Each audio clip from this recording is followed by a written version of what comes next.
shit! What you doing? Hey, you!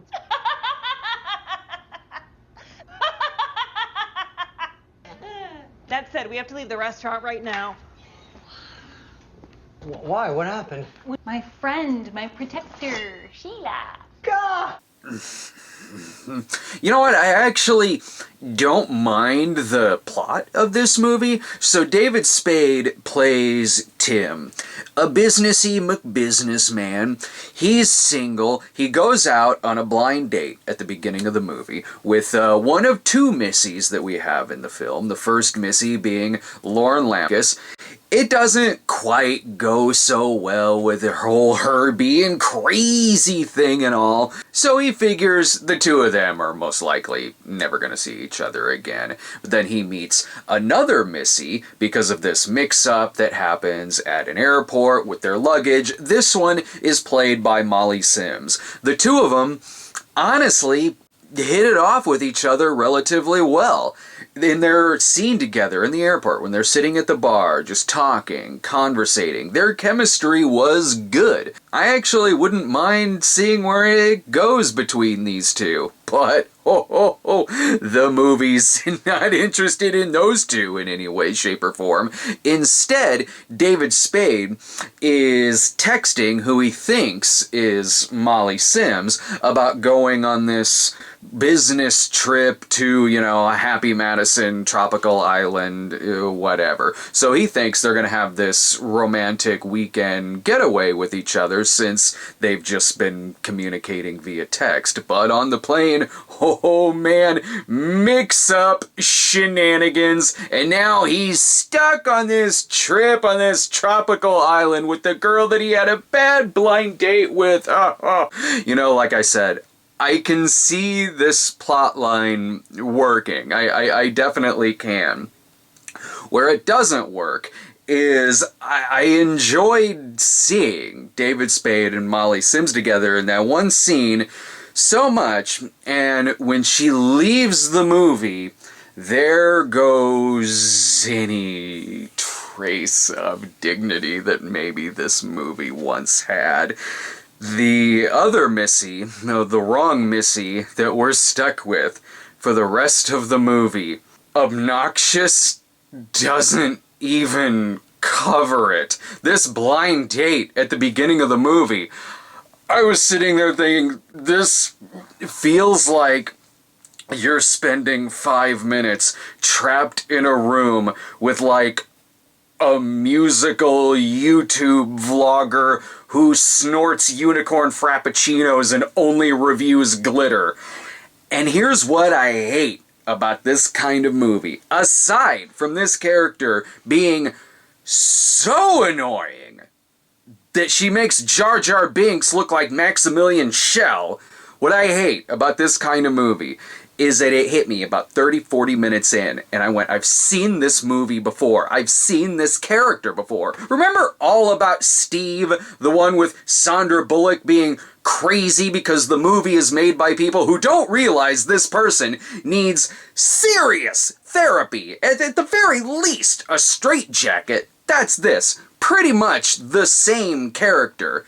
It's one of those movies where if you reverse the sexes of it, it's a thriller. It's a psycho frickin' thriller.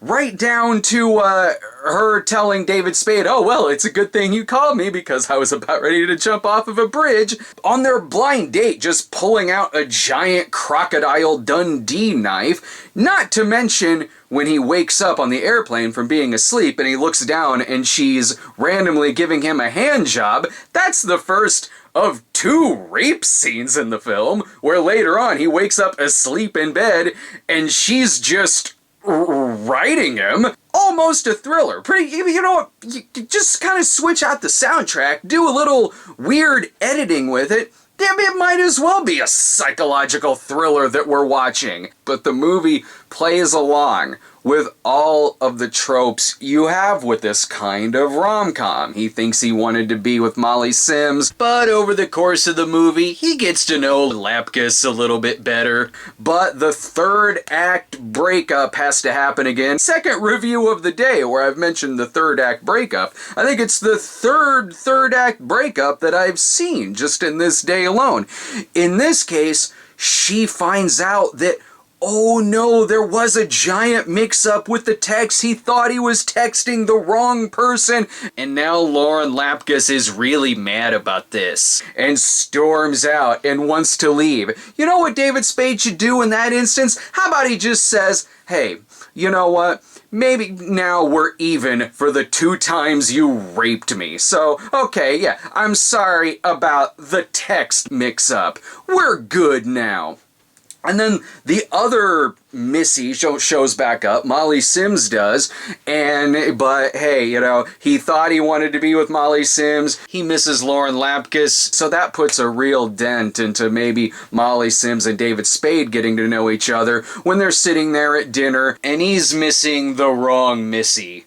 As if 5 minutes ago, there wasn't a shot where she storms out angrily, Lauren Lapkus, and is sitting in the back of a cab, giving a threatening gaze to David Spade, pulling out that giant knife that I mentioned earlier, and mimicking slitting her own throat. But hey, you know, hey, it's a rom-com, so hey, these two lovebirds, hey, they're meant for each other in this crazy-ass universe. Look, it's a Happy Madison movie, so of course it's about characters going on vacation somewhere tropical. That's probably the only reason why this movie was made. And to throw in 80s and 90s references with a sing-along to New Kids on the Block, and there's a cameo by Vanilla Ice in the movie.